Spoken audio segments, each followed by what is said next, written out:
ang ginagawa ng Marcos administration ay yung ginagamit yung yung tinatawag nga ng unprogrammed appropriations. At dun sa paggamit nila ng unprogrammed appropriations, hindi natin nakikita kung ano talaga yung ginagastusan nila.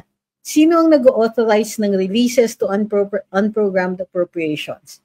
DBM and the DBM secretary. They have stolen an enormous amount of money.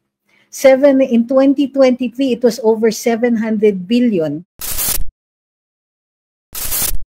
Balik usapan tayo dito sa budget.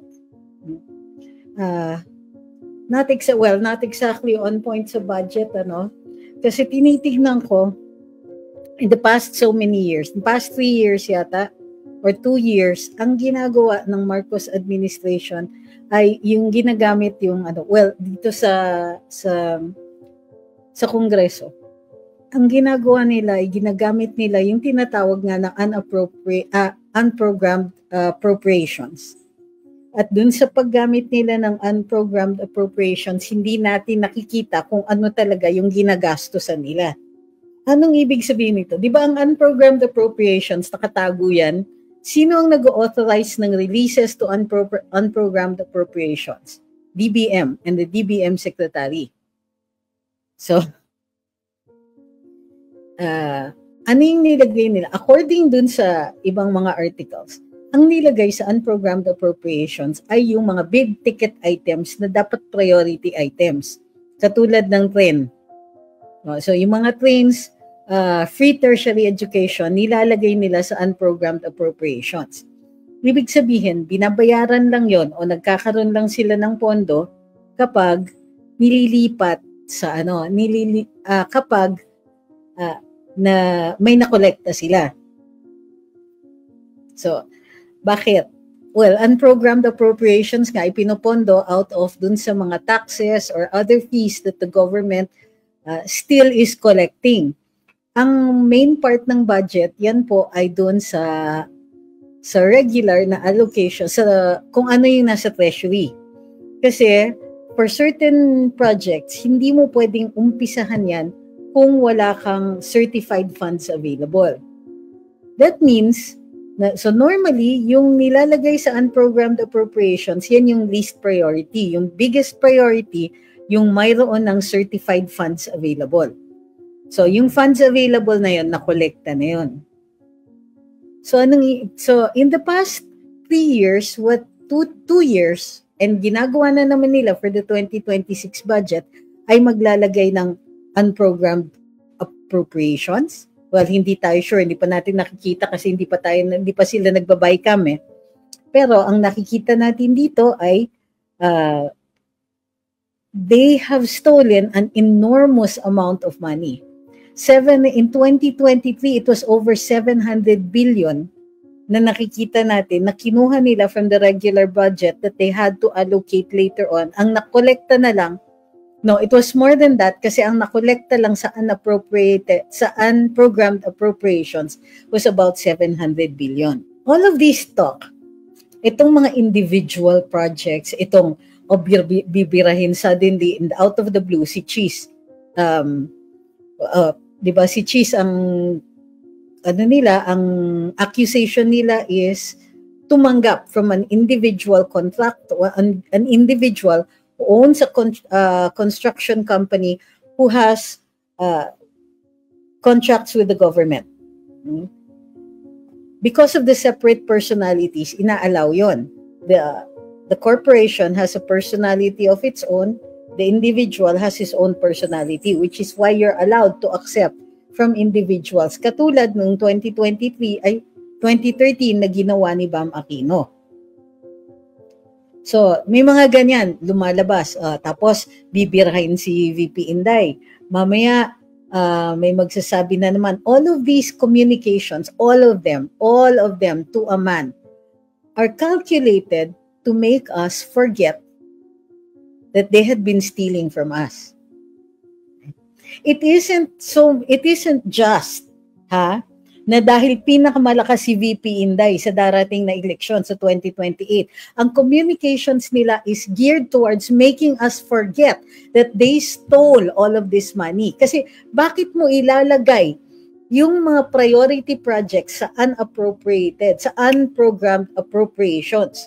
Bakit yun lang, mapopondohan lang sila pag may nakolekta? Which is why yung mga trend natin, thank you very much, Tatay Amik, yung mga trend natin are delayed by another 5 years. Alam nyo ba, na nung panahon ni Duterte, dapat ngayon pa lang, 2025, dapat inaugurate na yung aside from yung Manila to, hanggang Bulacan, di ba? Tapos Bulacan to Clark, tapos additional na yon, and then dapat by this time tapos na po ang yung Metro Manila portion ng North Rail Project. Mundong ibabaw. Ayan, nawala na naman yung internet ko. Ewan ko kung bakit. Okay? So, alam nyo ba na dapat by this time nag-i-inaugurate na ng yung Tutuban to Clark dapat last year pa nga or 2024 or 2023. After that, it would have been yung from Bulacan to Clark. After that, dapat itong Metro Manila portion ng North Rail tapos na. At dahil matatapos na yon, dapat mag-uumpisa na, 2026, 2027. Dapat by this time, nag-uumpisa na uli ang, PNR. Actually, ang PNR hindi dapat ganong katagal Pero ginawa nila na 5 years yung delay. Bakit ginawang 5 years yung delay? Ayan. Bakit ginawang 5 years yung delay? My guess, but this is just my theory, my guess is that they wanted as much time as possible to mess around with the budget. Para may ganito sila katagal na paraan, matagal na panahon para tuloy-tuloy yung pagkukulimbat dun sa budget. Okay? So, tandaan ninyo to, every time they bring up another issue, whether the issue is against VP Inday o kaya may mga issues sa ICI and all of that, all of these little things, they're calculated para kalimutan natin na in the past 2 or 3 years, kinukulimbat nila ang budget. Okay. So, wag na po tayong masyadong magpapaligoy-ligoy pa when it comes to our political discussions. Never forget the one most important thing na nangyayari dito sa Marcos administration. Ang takaw nila at hindi sila tumitigil. Sa sobrang gahaman nila dito sa budget, they turned so many things upside down. Ang daming natenga na proyekto and even worse, para lang mapatakbo ang gobyerno, umutang ng umutang. Now, ano yung difference ng Marcos administration sa administration ni dating Pangulong Duterte?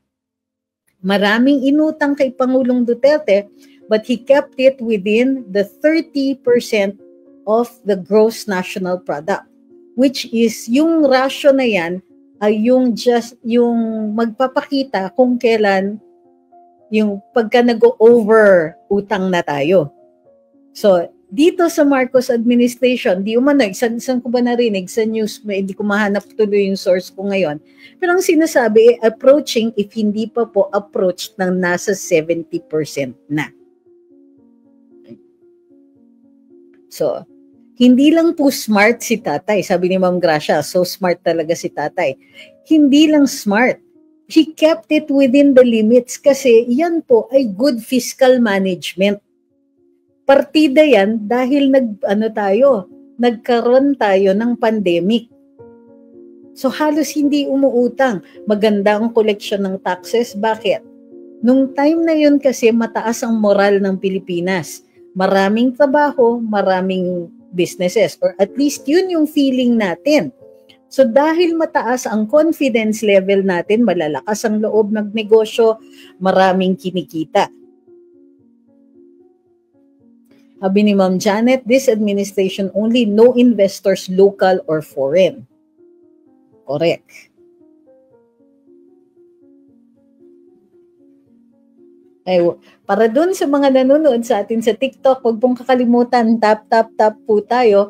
At mayroon po tayo, ay mali, nasa na yung aking goals. Nagkaroon ba tayo? Oh, may gift goals tayo. Huwag pong kakalimutan, mayroon tayong gift goals. Just in case gusto ninyong tuloy-tuloy yung ating live later on. So, okay? So, bago tayo lumipat ng ibang topic, mayroon pa ba kayong masasabi tungkol dito sa ating mga budget issues? Now, ang dinig ko ay mayroong pong mga magrarally this coming weekend, padating na weekend, I think. Tapos ang claim nila ay, ang sigaw nila, Marcos and Sara resign. So, obviously, hindi tayo pupunta doon.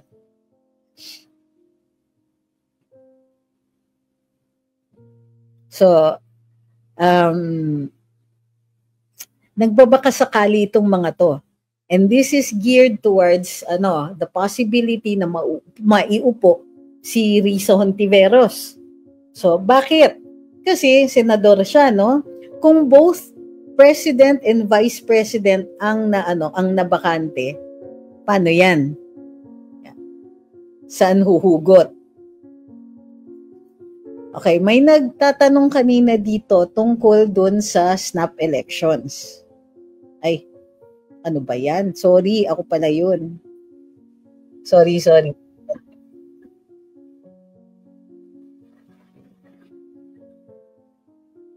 Yan. Nagkaroon tayo ng... Bakit ayaw matanong? Sandali lang po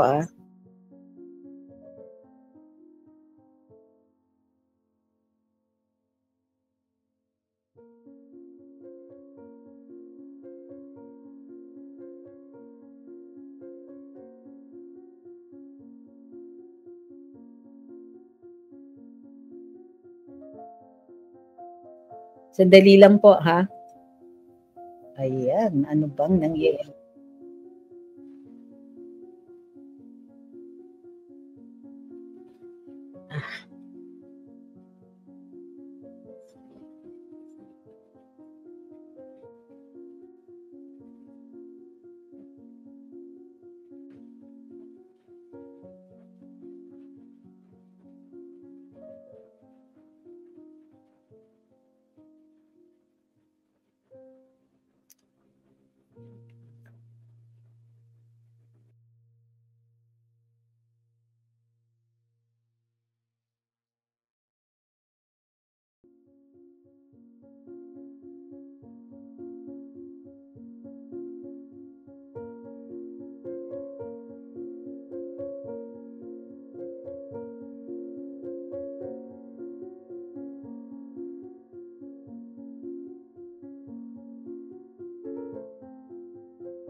One, two, three, four, five. I-check nga po kung mayroon akong echo.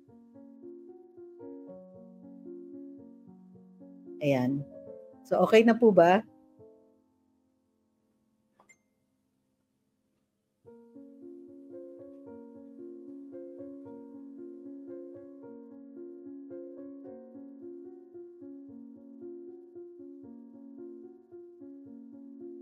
Sabi ni Ma'am Gracia kasi sa time ni tatay, takot ang mga magnanakaw at adik. So, totoo yan. Okay na. 1, 2, 3, 4, 5. Okay. O, ayan. Okay yung audio? Alright.